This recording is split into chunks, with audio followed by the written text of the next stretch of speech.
Well, I, for one, am in Rapid City, South Dakota, bringing a Wabash Ryder rental truck that's used for Domino's Pizza to Rapid City. Brand new one, obviously. I discovered last night driving at night. I don't usually drive at night, but I discovered last night driving at night that this kills all the front headlights just for a second, so you can blink the front headlights off.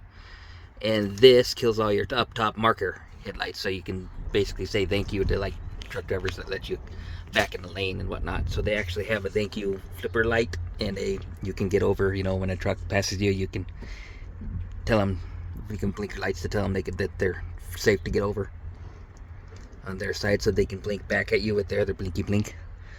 I always wondered how if they were using the regular switch. I figured they're using the regular switch off and on real quick. But I guess nowadays, at least the Freightliner comes with an actual blinky switches. This one has a camera, a little box camera right here, and then the camera faces outside. I don't like having a camera on at night when I'm not driving. So I taped it up because I'm going to be sitting here. But the funny thing about it is this casing here is so smooth that regular tape won't stick on it. So I had to tape all the way to the windshield. And I don't know if that's done on purpose, which it probably is, to keep people from taping that up, or it's just the kind of material that's made out of that kind of, because it's a regular plastic material. But for some reason, the tape won't stick to it at all. And then when you feel the tape that was stuck on it, there's like a film on it, like almost like the thing was meant to react to tape and make sure the tape won't stay on there. I don't know. But it obviously sticks on glass, so I just taped it all the way across with glass, because they come up with a solution to keep the camera open, and you come up with a solution to shut the camera back off, I guess. But anyway,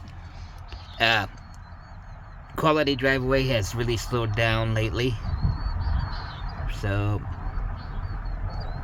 here recently they haven't done much more over 500 miles a trip, and for me with no tow car and non-CDL, 500 miles or less than 500 miles trip is just pointless, because by the time, your average cost to get back across country wherever you go, whether it's bus or plane or what, is like $200 at least minimum.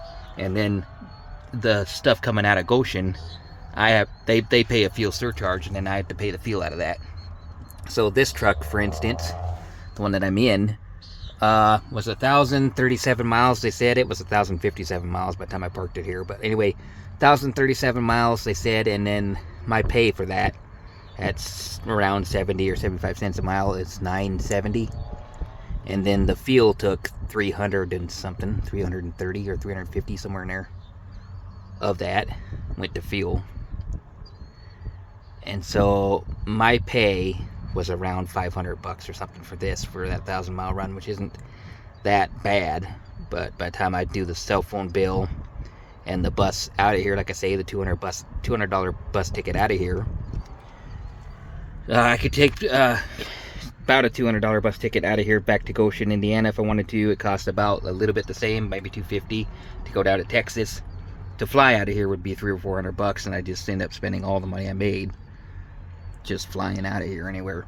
Or I'm gonna go up to Miles City, Montana for the same, for $168, I guess it is, to take the Jefferson Lines bus from Rapid City through Wyoming up into Billings and then up into Miles City, Montana. And I'm gonna go hang out up there with Airplane 312, who is my manager and admin and administrator on this channel, by the way, in case you didn't know, in case you're new here. And hopefully we'll do some sparking up there, make up the difference a little bit. I got what I need for the $50 CCW class to go get the permit for the gun. In case you haven't followed along, I bought a gun last month or so, and I'm gonna plan on carrying it around with me outside of the state of Montana, once I have the class and the permit done. It's because more states recognize the permit than if you walking around states when you don't have a concealed carry permit for a right that we should have as your Second Amendment right that shouldn't need a permit anyway, in my opinion. But since they do, I'm gonna go do that. And that's the other thing about getting a permit. You go through all of that, and one state's permit should be recognized everywhere nationally. I say all of the other states, they should force them to have to recognize each other. In terms of that, it should be like a federal permit, in my opinion.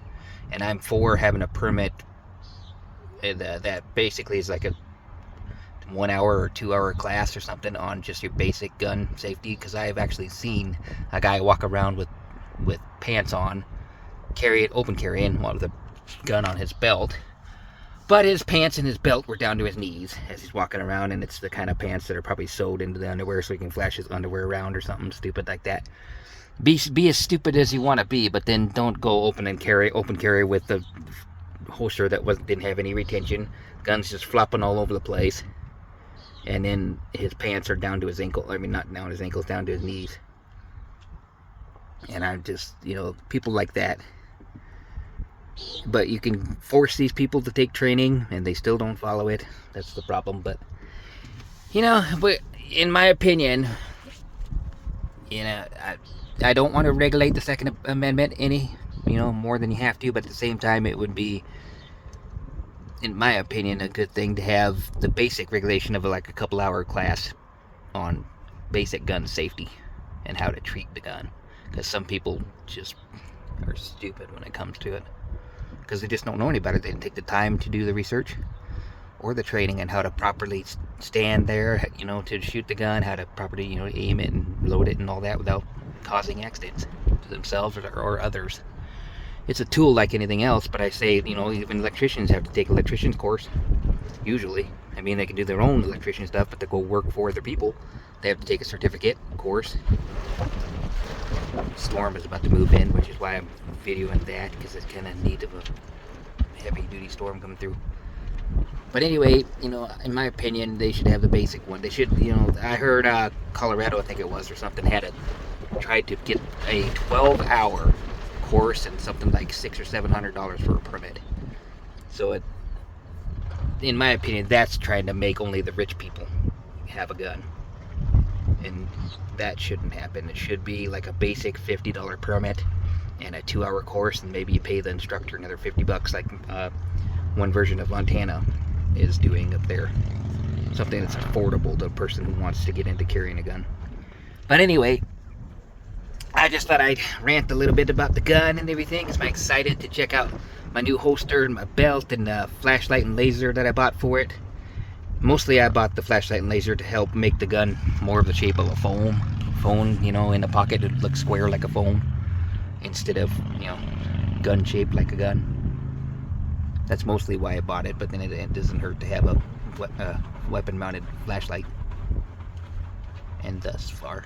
But I'll talk about that when I get a new video up, installing that probably this next coming week when I get up there. But I'm going to deliver this truck tomorrow morning right down there where we're looking. Right over there is the Ryder dealership, right over the interstate.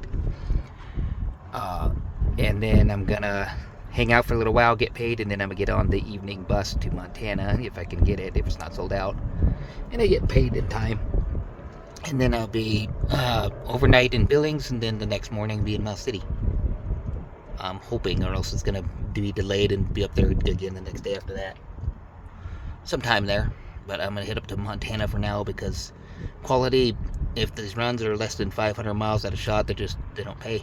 This one has 1,000, so it paid. At the end of the deal, it'll pay me about $500 or something. But if it was a $500 run, 500 mile run, it doesn't pay enough to do it. Especially when they're only paying 70 cents a mile. They're 75 cents a mile, give or take, depending on the run. A 500 mile run would only pay you like $4.50, if that, between $4.30 and $4.50. And 200 of that would be the bus ticket back, because like I was saying before, it don't matter the distance of the trip. Well, you get all the way across country, it's faster to fly back, and hopefully you can get affordable flight tickets, airplane tickets to get back. But if you take anything 500 to 1,000 miles or whatever, you ride the bus back. That's the cheapest way to do it, or the train back. And they're each $200, no matter if the distance is an hour or a couple hours, 6 hours. The bus tickets are relatively the same. It's just how much money you made doing that. And so if you only went 500 miles, $200 of it goes back to Goshen, or you drive 1,000 miles and you decide to take a bus back, only $200 or $200 of that $1,000 or whatever goes to your bus ticket. So there's a huge difference in discrepancy there, you know, and you still get a bigger profit off of the more miles. And lately they have not done enough miles to make it worth it. Back in the day in 2020, they used to bare minimum have 1,500 miles. Nowadays, hard to get 1,000 miles out of them, seems like. Every so very rarely, and I haven't got in at the right time and place and time to do it, but I've seen 2,200 mile runs a couple different times, but not like they used to be. So it's just not paying enough. And then I'm gonna take 2 weeks off here and go to that class on the 5th of July if they have it. I'm hoping they have it on the 5th, because that one instructor only does it once a month. First Saturday of the month, I think it was. And so hopefully I can get registered on that. Ooh, there we go, there's a show. And checking out the fireworks from above these days. Hopefully I don't get hit. But anyway, got distracted there. I'm gonna do that, check out the stuff that I bought for the gun, rearrange my clothes and wash my clothes and stuff like that, and get all ready. And then in 2 weeks I hit the road again, maybe, depending on what kind of runs I see quality posting during that time when I'm there. That's my luck. I mean, if the dudes post a whole lot of really long 1,500 or 2,000 mile runs while I'm there, then I hopefully maybe business will pick up when I leave. I don't know. Lately it's not been my luck. Anyway, this video is storming on at 12 minutes here of my ranting away. I just thought I'd give you a rant video tonight since I haven't done anything. I'm hoping the wind isn't so bad. I don't have a wind mic or nothing. But parked down at Dead End Street Truck Repair Center right there, so I don't look too out of place at night. And then this street don't go to nothing. That's hard to show you, but it ends right there. So I just backed into what would be a street eventually. Anyway, like and subscribe, leave comments. I'll catch you in a flip. Peace.